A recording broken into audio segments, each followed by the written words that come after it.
మీరు చెప్పినట్టుగా 1947 కాదు 1950లో రాజ్యాంగాన్ని రూపొందించుకొని అమలు చేసుకొని ఆమోదం పొంది అమలు చేసుకోవటం ద్వారా మనకు స్వాతంత్రం వచ్చింది అనేదైతుందో అది కూడా ఈరోజు అమలు కాకుండా చేయటం కోసం, అది కూడా ఈరోజు ఈ ప్రజలకు అందకుండా చేయటం కోసం, మరీ ముఖ్యంగా ఈ దేశ మూలవాసులైనటువంటి ఎస్సీ ఎస్టీ బీసీ మైనార్టీలకు అందకుండా చేయటం కోసం జరుగుతున్నటువంటి ప్రయత్నాలను ఈ మాత్రం రాజ్యాంగాన్ని కూడా ఉండనివ్వద్దని, రాజ్యాంగ ప్రియాంబుల్ను ఆ ఆత్మని ఏదైతే తీసేసి కొత్త ఆత్మ పెట్టాలనేటువంటి ప్రయత్నాలను ఎవరు అడ్డుకోవాలి, ఎలా అడ్డుకోవాలి?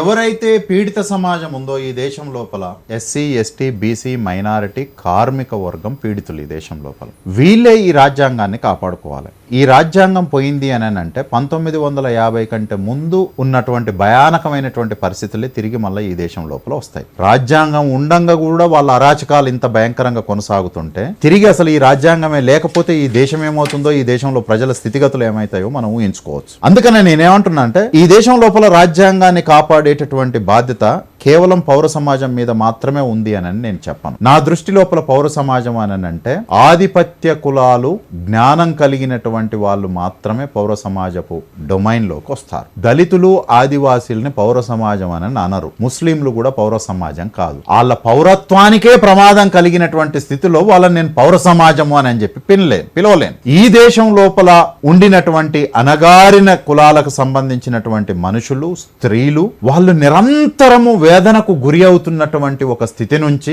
ఈ రాజ్యాంగం కల్పించినటువంటి ఒక గొప్ప అవకాశం ఏంటిది అని అంటే నీ ప్రభుత్వాన్ని నువ్వే నిర్ణయించుకునేటటువంటి హక్కు ఉంది. మరి నీ ప్రభుత్వాన్ని ఎట్లా ఎన్నుకోగలుగుతావు అని అంటే తాత్విక పునాదుల మీద ఏర్పడినటువంటి అవగాహనను పెంపొందించుకోవడం ద్వారా ఉంది. ఈ రాజ్యాంగం వల్ల సుమారు ఈ దేశం లోపల ఒక 70 నుంచి 80% మంది దోపిడీకి పీడనకు గురి అవుతున్నటువంటి సామాజిక కులాలు వర్గాలంతా ఎడ్యుకేట్ అయినాయి కదా, వాళ్ళ పైన ఇటువంటి ఒక రైట్ వింగ్ ఫోర్సు, ఈ మొత్తం ప్రజలకు ప్రమాదకరమైనటువంటి రాజకీయాలు రూలింగ్ లోకి రాకుండా కాపాడగలిగేటటువంటి శక్తి వాళ్ళకు ఉన్నది. కానీ వీళ్ళే ఇప్పుడు ఈ రైట్ వింగ్ ఫోర్సెస్ కు సైన్యం లాగా వ్యవహరించి 80% మంది ఎస్సీ ఎస్టీ బీసీ మైనారిటీలు బ్రాహ్మణ రాజ్యాన్ని కాపాడటానికి సైనికుల్లాగా కవాతులు చేసి కాపాడుతున్నారండి.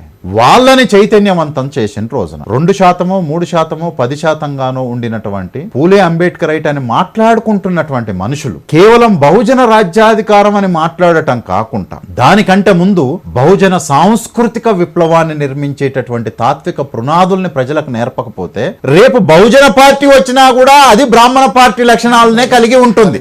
కాబట్టి ఈ ప్రజల్ని చైతన్యవంతం చేసేటటువంటి పూలే కాన్షియస్నెస్ అని నేను అన్ని సందర్భాల లోపల వాడుతుంటాను. పూలే కాన్షియస్నెస్ ఏంది అని అంటే వాడు విదేశుడా స్వదేశుడా కాదు మనకు కావాల్సింది. మన జీవితం లోపల వెలుగులు నింపడానికి వాడు విదేశుడైనా నేను ఆహ్వానిస్తాను, నా జీవితాన్ని ధ్వంసం చేసేటటువంటి వాడు స్వదేశీ అయినా సరే నేను వాడిని వ్యతిరేకంగా పోరాటం చేస్తాను. అందుకనే బ్రిటిష్ వాడు ఈ దేశంలో ఇంకొక 1000 ఏళ్ళు ఉండాలి అని చెప్పి పూలే కోరుకున్నాడు. ఇప్పుడు సామ్రాజ్యవాదం కొనసాగాలి రావాలి అని నేను చెప్పట్లేదు, కానీ నిజమైనటువంటి సామ్రాజ్యవాదానికి, బ్రాహ్మణీయ ఆర్య సామ్రాజ్యవాదానికి కొనసాగింపుగా వస్తున్నటువంటి బీజేపీ అనేటటువంటిది it's a politically imperialist party. దానికి వ్యతిరేకంగా ప్రజలకు ఒక రాజకీయ చైతన్యం రావడానికి ఏంటిది అని అంటే కాన్షియస్నెస్ అవసరం. Phule Ambedkar right consciousness defeats the right wing politics and the BJP politics and ultimately it protects the Indian constitution. అంతిమంగా రాజ్యాంగంలో పెట్టుకున్నటువంటి ఈ జాతిని, భారత